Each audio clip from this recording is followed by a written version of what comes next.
समानताको उज्यालो सबैमा फैलियोस्। लैङ्गिक हिंसाको छायामा कोही नपरोस्।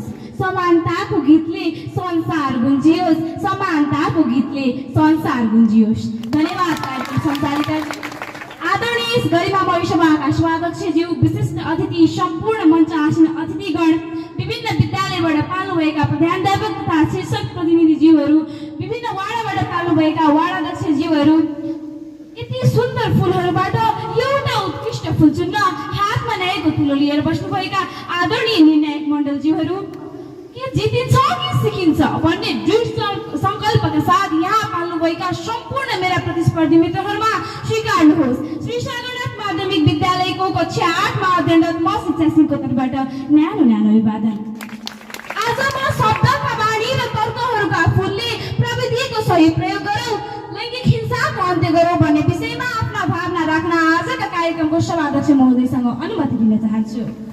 प्रविधिको सही उपयोग गरौँ, लैङ्गिक हिंसाको अन्त्य गरौँ, यो नारामा रहेको प्रमुख दुई शब्द प्रविधि र लैङ्गिक हिंसा बारे म हजुरहरूलाई स्पष्ट पार्न चाहन्छु। प्रविधि केवल मोबाइल, टिभी, रेडियो र सामाजिक सञ्जालको स्क्रिन होइन, यो भनेको न्यायको साधन, सुरक्षाको उपाय र आवाजको शक्ति पनि हो। लैङ्गिक हिंसा भनेको महिलाले पुरुषमाथि, पुरुषले महिलामाथि र अन्य वर्गले अरू व्यक्तिहरूमाथि गरिने शारीरिक, मानसिक एवं संवेगात्मक हिंसा हो। महोदय, लैङ्गिक हिंसा भनेको केवल एक घरको समस्या मात्र होइन, यो समाजको सभ्यता, चरित्र र सम्मानको परीक्षा हो। हिंसा कहिले शरीरमा हुन्छ, कहिले मन, कहिले शब्द, कहिले व्यवहार, तर सत्यता एउटै छ। जहाँ हिंसा हुन्छ त्यहाँ अन्धकार जन्मिन्छ। तर मानिसहरूको सोच अझ पनि अफलाइन नै छ। महिला र पुरुषमाथि भएको हिंसा केही हदसम्म प्रविधिको प्रयोगले कम गर्न सकिएको छ, तर महिला र पुरुषभन्दा पनि 2 गुणा बढी तेस्रो लिङ्गीमाथि भएको हिंसा कहिले रोकिन्छ महोदय?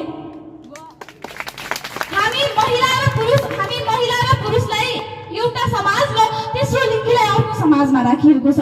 अझ पनि तेस्रो लिङ्गीलाई हाम्रो समाजले अपनाउन सकिरहेको छैन। उनीहरूलाई घृणा गर्ने, तिरस्कार गर्ने, क्षुद्र भावनाहरूको प्रहार गर्ने र लज्जित शब्दहरूले बोलाउने कार्य अझ पनि जारी छ।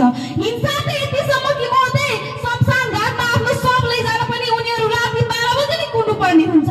यदि प्रविधिको सही सदुपयोग गरेर उनीहरूको कार्यलाई प्रोत्साहन गर्यो भने अवश्य पनि उनीहरू अगाडि बढ्न सक्छ।